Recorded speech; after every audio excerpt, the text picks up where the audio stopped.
professionaalne jäähokimängija. Mängin Jyväskyläs hüppinimelises meeskonnas. Ma olen ääreründaja.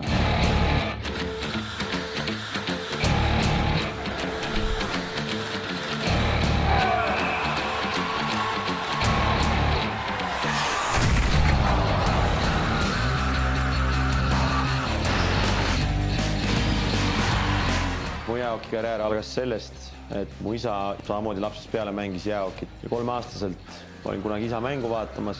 Ilmselt avaldasin arvamust, et tahan ka proovida ja siis 3-aastaselt pandigi mind jääle Talleksi jäästaadionil ja sealt see kõik alguse sai. See oli armastus esimesest silmapilgust.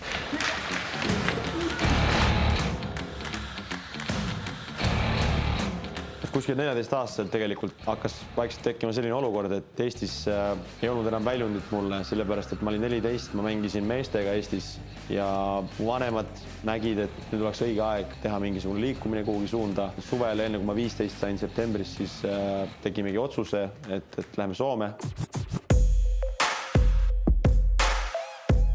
Käisin siis proovimas Espoo Bluesi meeskonnas, käisin tryout'il ja seal mulle öeldi, et tere tulemast. See oli loomulikult väga suur otsus mu pere jaoks.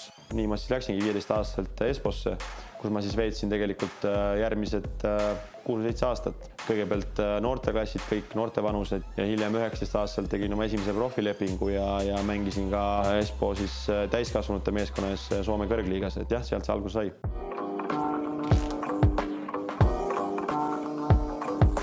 Ma olen mänginud aastate jooksul väga mitmetes meeskondades. Iga meeskonnas on midagi, mis mulle meeldis väga ja miks nad on mulle erilised. Kui hetkel peaks ütlema, et kus mulle kõige rohkem on meeldinud mängida, siis ma ütleksin mu viimane meeskond Jyväskylä. Ja praokil hultes osinad uputavad laevu. Ma upun jäises meres, vaatan, kuidas kõrged lained klohmivad mu paati uppumast. Ta tõrkleb, kuid alla tõmbav keeris vees mind. Ma tegelikult käin palju vähem nüüd Eesti ja Soome vahet, kui ma käisin kunagi. See on vähenenud selgelt, kuna professionaalse hokimängina sul selliseid vabu päevi väga tihti ei ole. Praegu ma jõuan võib-olla korra 2 kuu jooksul, võib-olla harvemini. Siis, kui sai käidud palju, siis tegelikult ei tulnudki kunagi sellist koduigatsust või niisugust tunnet, et sa oled kuskil välismaal. Mul tegelikult väga pikalt oli niisugune tunne, jah, et ma mängin Soomes, aga samas ma sain nii palju Eestis käia, et mul oli niisugune tunne, et tegelikult ma ei olegi nagu kodust või kodumaalt ära läinud. Siin Tallinna lahe peal on päris mitu korda edasi-tagasi sõidetud, et see laevaga sõitmine sai mulle mingi hetk päris tuttavaks. Aga nüüd viimast aastat, kui ma olen olnud eemal ja vähem käinud Eestis, siis ikkagi aeg-ajalt tuleb niisugune tunne, et oi, et tahaks kodu tagasi saada, et tahaks sõpru näha, tahaks Tallinnat näha, tahaks lihtsalt veeta aega kodus.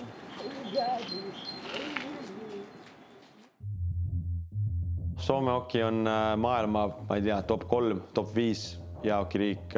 Eesti on tugevalt seal kuskil 20-30 kandis. Me oleme väga noor hokiriik võrreldes Soomega. Soome traditsioonid lähevad väga sügavale.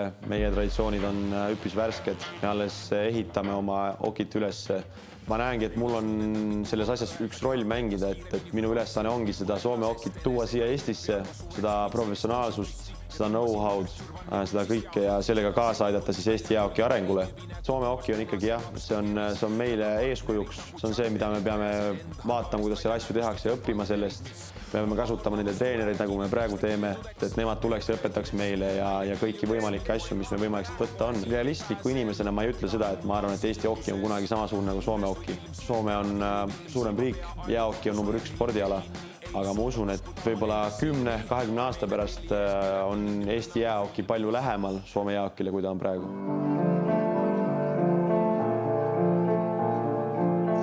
Eesti koondise esindamine on olnud mulle alati suur au ja suur asi, et ma olen väiksest lapsest peale sellest unistanud, ma saaksin seda teha.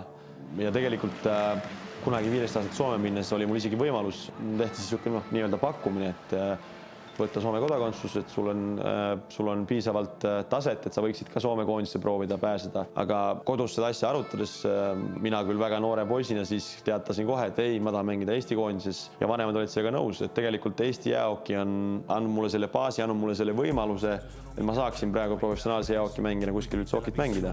Ja mitte sellepärast, et ma oleks hoidnud sinu suunas kätt ees, vaid su tongi püssilasud kõlasid üles mäkke. Mul on alati olnud selline soov olla meeskonna liider ja juhtida meeskonda ja need kogemused, mis ma olen saanud Eesti koondises mängides ja liidrirolli kandes on tegelikult tohutult suured ja on aidanud mind tegelikult oma klubikarjääris. et loomulikult see emotsioon koondise eest mängida on alati teistsugune juba sellepärast, et mu roll on teistsugune koondises. See on suurepärane asi, et mul on võimalus Eesti koondist esindada.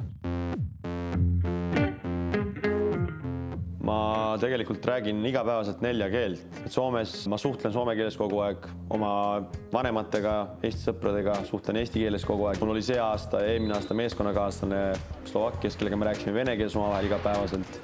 Ja mul oli ka meeskonnakaaslased, kes on Kanadast või Ameerikast. Ehk siis ma olen tegelikult öelnud ka noortele mängijatele, kui nad on küsinud, et mida oleks vaja, mida sa soovitad mulle, et ma oleksin edukas, siis ma ütlen alati, et osake keeli. Ja inimeste jaoks suhtlemine on tähtis. See, kuidas sa suhtled inimestega, see jätab sust kohe kas siis hea või halva mulje. Et see on selles mõttes tegelikult ju meil ka koondises. Meil on mängijaid, kelle kodukeel on eesti keel. Meil on mängijad, kelle kodukeel on vene keel, meil on mängijad, kelle kodukeel on rootsi keel, meil on mängijad, kelle kodukeel on soome keel.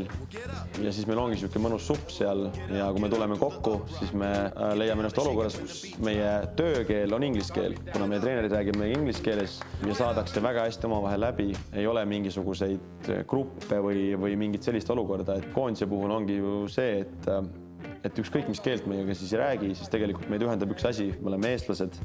Me esindame Eesti koondist. Minu jaoks ei ole kunagi vahet olnud, et mis keelt keegi räägib, et tähtis on ikkagi see, mida ta tunneb oma südames, kes ta on. Kui ma mäletan kunagi nooremana, siis Eestis mängides mul oli palju meeskonnakaasi, kes rääkisid vene keeles. Ja me tegime kunagi omavahel sihukese diili, et nemad räägivad minuga alati eesti keeles ja mina räägin nendega vene keeles ja nii me õpime mõlemad keeled ära ja tegelikult see oli üks väga hea diil ja ma olen väga tänulik sellepärast, et nüüd ma suudan endiselt suhelda vabalt kõigiga vene keeles ja nemad suudavad vabalt suhelda eesti keeles. Mänguks valmistume tegelikult hakkab minu jaoks juba eelmisel päeval. See on väga tähtis see, mida sa teed eelmise päeva trennis. Sa kindlasti ei tohi liigselt kulutada energiat, pead tegema kõike mõistlikult. Siis see, kuidas sa elad selle eelmise päeva, kuidas sa sööd, kuidas sa puhkad. Et tegelikult see, kui ma lähen eelmine päev õigel ajal võimalikult varakult magama, siis sealt hakkab mu mänguks valmistumine. Vähemalt ise ma mõtlen nii. Hommikul ärgates esimene tähtis asi on loomulikult hommikusöök. Sellesse ma püüan panustada võimalikult palju. Mängupäeva hommikuti on meil alati väikene treening. Jutumärkides võib öelda hommikuvõimlemine pigem, et see on niisugune lühikene 20-minutiline. Pärast seda tuleb loomulikult väga tähtis osa, mis on lõuna. Pärast lõunat ma armastan teha väikse uinaku. Selline väike power nap annab niisuguse hea energia pikaks õhtuks. Enne jääli minekut tavaliselt ma joon mingisugune suure smuuti või midagi sellist, et saada veel viimased energiat. Jääli minnes seal on tavaliselt üpris sama rutiin, et kõigepealt on mingid väiksed koosolekud, kus siis käiakse veel viimased taktikalised asjad läbi meeskonnakaaslastega, siis vaikselt hakatakse soendust tegema väljaspool väljakut, siis pannakse riidesse, käiakse väljakul, tehakse soendus. Mul ei ole mingeid ebauske või mingeid asju, et ma panen varustust ühtemoodi selga või ma otsin sellist tunnet, et siis kui mäng hakkab, mul oleks see õige flow, mul oleks positiivne meel, ma oleksin värske, ma oleksin energiline. Et ma teen kõik selleks, et see tunne saada ja siis kui mäng hakkab, et siis saaks seda korralikult nautida.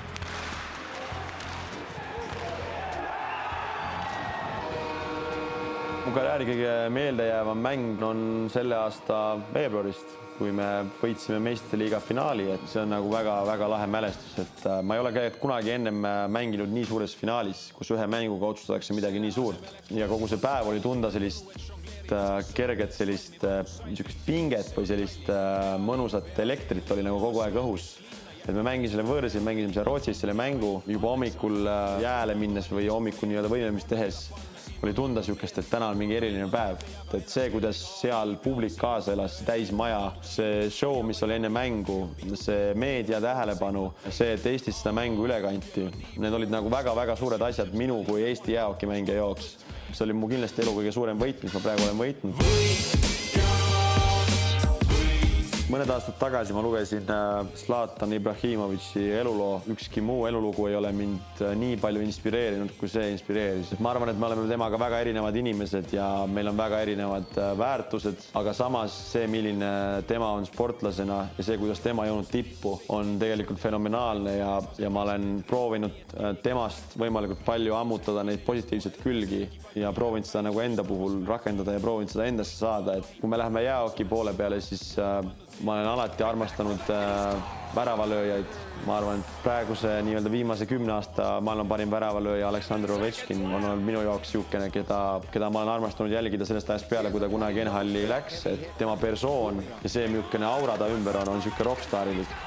Mitte just täielikult, aga mingil määral ma arvan, et ma olen ise samasugune, et ma ei ole olnud alati see, kes kõnnib seda mingit teatud joont mööda ja piiri mööda ja ma ei ütle, et ma nüüd mingit pahandusi pean tegema, aga lihtsalt üldises pildis, et mul on väga tugevad arvamused mingitest asjadest, mis teeb must mingil määral niisuguse kange inimese, et ma arvan, et need kaks on nagu need, mis on kõige rohkem nagu inspireerinud, et kui me võtame Eesti sportlastest, siis üks selline sportlane, kelle töötahe viis ta tippu, oli Mart Poom. Tema puhul on just puht niisugune väljend, et see, et sa iga kord teed teistest natuke rohkem, tähendab seda, et tegelikult sa lähed neist kogu aeg nagu paremaks ja just noorteklassides ja noores vanuses ma armastan seda teha, et ma mõtlesin alati niimoodi, et kui teised tegid ära, siis mõtlesin, et ma teen natukene veel, et siis ma jõuan neist kaugemale. Töökus on olnud mu senise karjääri selline number 1 key point, millega ma olen jõudnud sinna, kuhu ma olen jõudnud. Et ma lihtsalt olengi proovinud näha rohkem vaeva ja teha rohkem tööd kui teised. See on, ma arvan, mingil määral või rohkem või vähem tulnud sealt, mida on Mart Poom õpetanud Eesti sportlastele. Ma arvan, et Eestis lihtsalt inimesed veel ei tea täpselt, kui äge mäng jäähoki on. Et ma annan neile aega natukene, aga ma luban seda, et kui need inimesed satuvad kordki jäähalli jäähokit vaatama, satuvad telekate jäähokit vaatama, siis nad saavad aru, et tegelikult nad on teinud suure vea, kui nad enne pole jäähokit jälginud. Nii et Eesti jäähoki on tulevikus palju populaarsem, kui ta on praegu.